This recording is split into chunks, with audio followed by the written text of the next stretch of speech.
So you may recall last week we talked about Google Stadia and Project xCloud, and a new challenger has approached. And actually, the fact that this is happening is not news, but it has re-entered the discussion in light of how things with Stadia are going. And And how are things with Stadia going, Larry? From what I'm seeing, not great. Well, they could be better, Bob. You know, I wasn't going to get into Stadia, but hey, you've kicked me over the cliff, so here we go. They did bump their game catalog up a little bit, but the reality is they still don't have a lot of games to offer. I saw where some of the Chromebook Ultras, am I saying the right thing? Chromecast, yeah, that shipped with Stadia. Yeah. Some of those were overheating, so that was a problem. Some of the people testing the service out, their internet was an issue. Like, there have been a lot of hiccups. The full gamut of services is not available, and this slow rollout. You know, we've talked about it ad nauseum for the last couple weeks, but the three of us just don't feel like the classic Google slowly roll the product out is the way to go in entering the game space. But hey, I guess we'll see. Meanwhile, xCloud drops, and it's still in preview as well. It's not open to everybody yet, but it's got 50 games available right now. Mm-hmm. And I'm seeing a lot of good things about people's experiences with that service. And in the midst of all of this, the plans have resurfaced that Amazon is planning to launch a streaming service next year. And so I just wanted to talk about that a little bit. We don't have a lot of details on exactly what that service looks like. We're still a year out from it. It looks like it's going to be launching alongside the next Xbox and the PS5. And so, yeah, I guess I want to ask, what do you guys think of Amazon entering this arena? In some ways, it's as abrupt as Google entering the arena, but in some ways it's not, because Amazon does own Twitch. Do you think that they're going to be similar to Google as far as like jumping into something that they're kind of out of their norm and it's going to be awkward? Or do you think that Amazon's going to be a good addition to the variety of streaming services for games that are coming? I think I've got concerns about what Amazon will be doing that have been informed by the rollout of Stadia, because I think that I have said on previous episodes that that Stadia could have used more more marketing dollars behind Stadia, and could have promoted it better as we were approaching launch. But I also think that there is something fundamentally about the concept that is really hard to connect to people who game, and that is that this is a and look, we have little to no details about what Amazon is working on, but I would imagine they're not looking to develop and release a box. I think that would be dumb alongside PlayStation 5 and whatever the next Xbox is going to be. Yeah. And so I think the big question right now is, do people want to only game via cloud streaming? I think we understand that people want to be able to have the ability to game over the cloud. xCloud, the excitement behind xCloud, and whatever excitement there is or was around Stadia is proof of that. But the question is this a supplemental service that partners alongside of your regular gaming experiences that are console centric, or is it something that people want to be able to do and just have it be their only option? And I think that where we're seeing that panning out right now is that people want it to supplement their gaming experience, not be their sole gaming experience. And both Amazon and Google are not the kind of company who are like, we will share this space with somebody else. They want to be in spaces that they can dominate, and that they don't have to have a lot of market share. So I think that's where my big concern is now, but I'm interested to see where the rest of this conversation goes. Yeah, I with the rollout of Stadia, I have to imagine that Amazon is taking notes based on what they're seeing. But I worry that part of what I think is the failure of Stadia as a platform is that you have to still buy each of these games individually, which Mhm. seems to me like a frustrating aspect of this. It's people, I think, when they hear the idea behind it, assume it's more in line with a Netflix Game Pass model, which I think it should be, but Yeah. it's something altogether different. And if you're just having a streaming platform and not creating it as a supplemental service in line with a piece of hardware, I think that's the only direction they should be going. I think it's the only direction you can go. Otherwise, it just becomes a digital marketplace, which Amazon is already. Yeah. I I just don't know. I think Xbox and Scarlet are just positioned the best because it's not only supplementing a piece of hardware, but it's connected to a library of games you already have access to, um, which is just the perfect combination of factors to allow it to succeed. Out of these, at least, I just think, and there's a piece in the article you linked, Larry, has a great turn of phrase that I think is at the core of what I think Stadia and Google and Amazon are struggling with. You linked a piece on Forbes by Paul Tassi, who's their games reporter. Mhm. The quote is, "But in Google Stadia's case, it feels like a solution in search of a problem." I think everybody who has used Stadia, whether it's worked or hasn't, agree that the concept of streaming is a worthwhile pursuit and probably where gaming is going. But the phrase I've heard over and over again is, "I don't know who this is for." Mhm. And the fact that they still haven't answered that, Google hasn't answered that, and Amazon, whatever they end up doing, I assume will try to answer that. I'm just left kind of wondering. I'm left with more questions after Stadia than I am with answers of the future of what these companies are investing in. Yeah. So I agree with the points you guys are making so far. We're not quite at a place where gamers are ready to move on to no hardware whatsoever. um, and B, who is this for? And with Amazon in particular, it just feels a lot to me like, hey, there's some people doing some cool stuff in gaming. We're a huge company. We should try that too. um, and as I said earlier, like they're not total strangers to the gaming environment. They do own Twitch, but I don't know how hands-on Amazon as a company is with Twitch, uh, because I see how not hands-on Twitch is with their own streamers, and I think that Amazon would maybe be a little more. I don't know. They would maybe clamp down on some of the stuff that goes on this platform if they were more hands-on. So I don't know how much they understand the audience that they're trying to go after.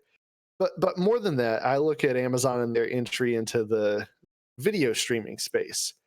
Have you guys used Amazon Prime Instant Mhm. Video? Yeah. Mhm. Very catchy name for your service. First off, Amazon Prime Instant Video just rolls off the tongue. But second, it's not great. They've got some great shows. I love me some Jack Ryan. I dig Hannah. My kids love Daniel Tiger, and it's the streaming service that has Daniel Tiger. Uh, but the UI is clunky. It's it's a mess. uh, it's aggravating trying to figure out what is Prime Instant Video and what you have Mhm. to get off of your Xbox, get on your computer, and figure out what you can actually watch. See, but you're using it on Xbox, right? Yeah. It's true. Have you ever Yeah, used like a Fire Stick or anything? I have not. It's a totally different Yeah. experience. Fire Stick is great. I have a smart TV with Amazon Prime on it, and it's fantastic. Okay. Well, Or maybe not that'll make a fantastic, but difference. it works. But no, I think what you're saying here, Larry, and not to cut you off, but it undergirds what I was saying of just like, look, Amazon only cares about what they can do for themselves. They're Yeah. not wanting to share this space with other people, and so Amazon is willing to pour into Fire Stick to make sure that UI, and then they're like, as long as people can kind of access it on Xbox, who gives a rip? Yeah. And what I was really getting at there though is the content that's available. Some of it's really good, but I don't know that anyone would be buying Amazon Prime for instant video. I think it's a cool add-on to a service that people already want, and it may be an incentive to push people who are on the fence over the edge. but I don't think that their video streaming service is something that could stand on its own as its own product. And so that just it makes me less than optimistic for what their game streaming service is going to wind up looking like.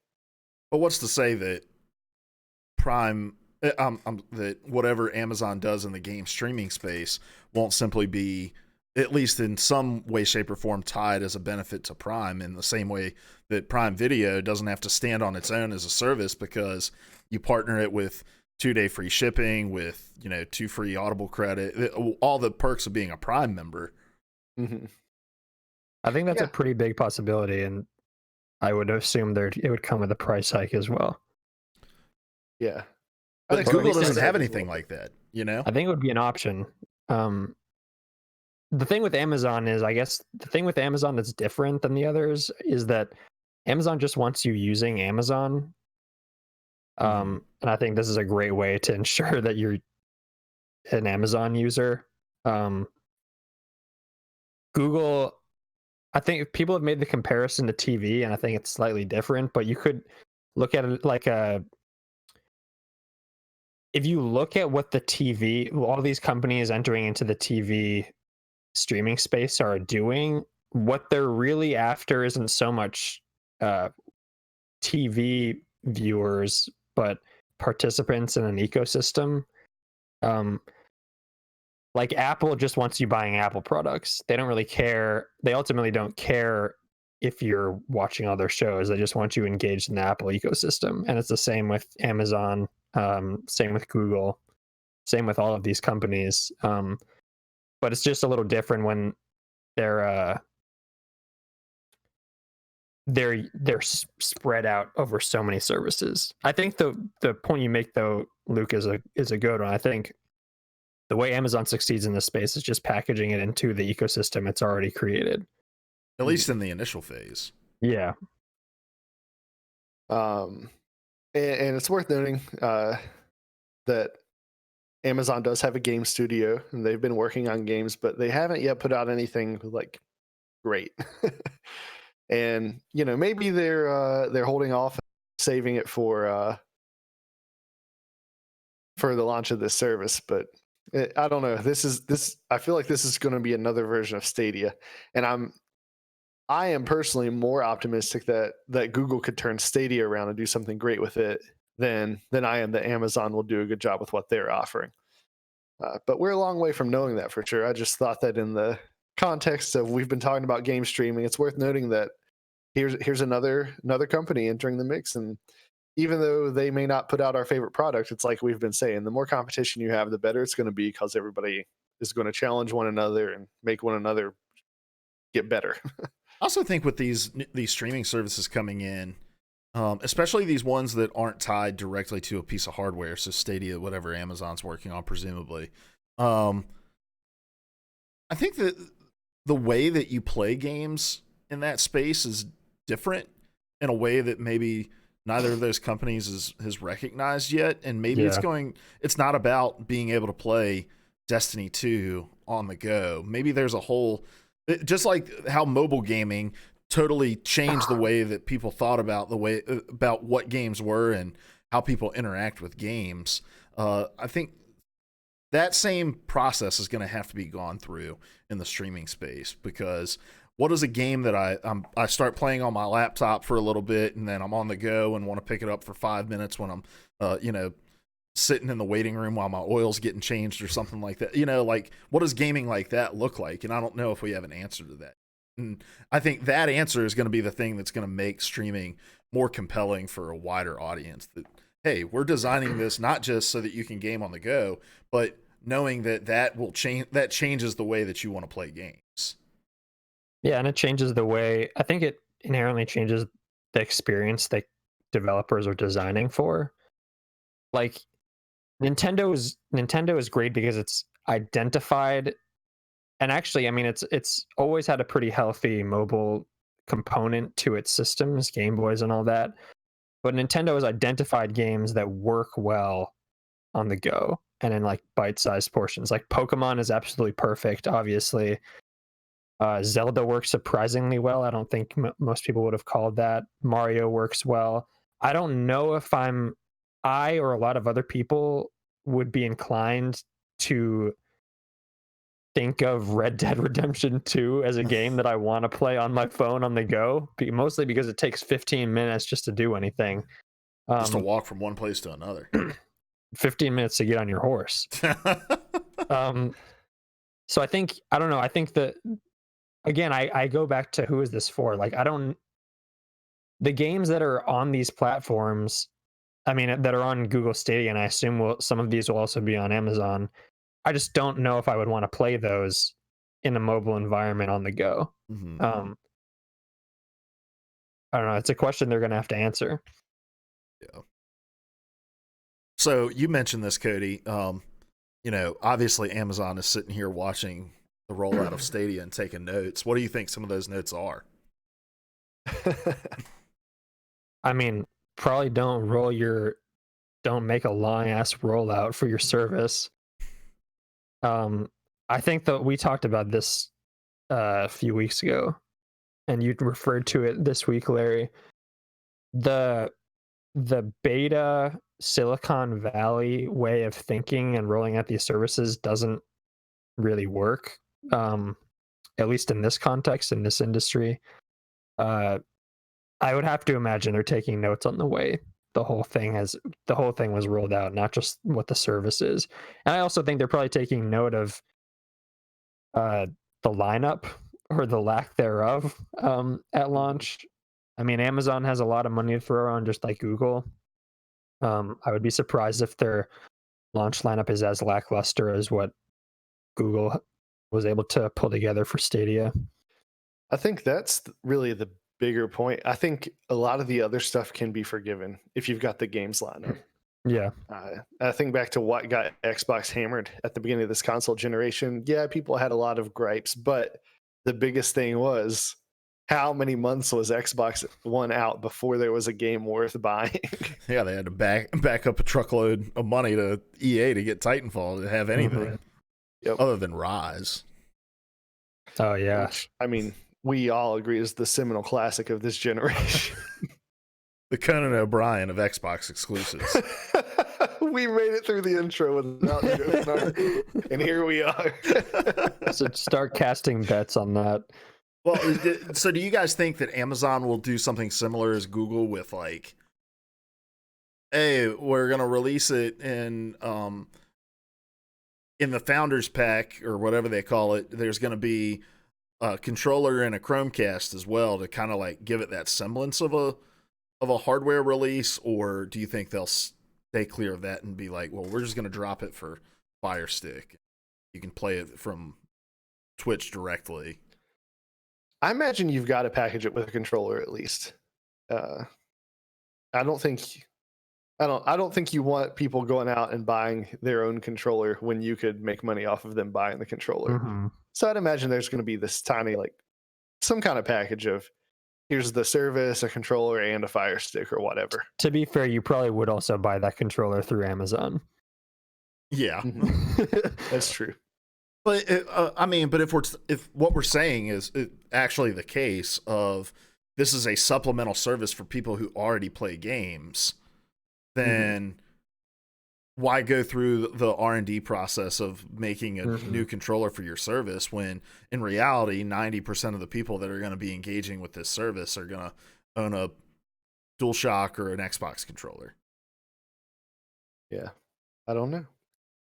I just I think anytime a company can sell another object, particularly Amazon, they're going to do it. That's true. That's true. All right. How much you want to bet it'll have Prime in the name of it? Amazon Prime Instant Gaming. It writes itself. It rolls off For the record, I think it's just called Prime Video now. I think it is just Amazon Prime Video. Is it not? It's not Instant Video anymore, right? Yeah, I think they just refer to it as Prime Video. So oh, that's good. But yeah, it'll probably Prime Gaming. Prime, yeah. Twitch Prime, Prime Gaming, Prime Video. Mm-hmm. Oh, that's another service they can roll it into. Twitch Prime. Mm-hmm. Yeah, which you get if you're an Amazon Prime member. Another perk of Amazon Prime. Mm-hmm. So, which you would never pay $5 just for Twitch Prime. But speaking of, if you have Twitch Prime, If you have Amazon Prime, you have Twitch Prime, you can use that sub over here. We greatly appreciate it.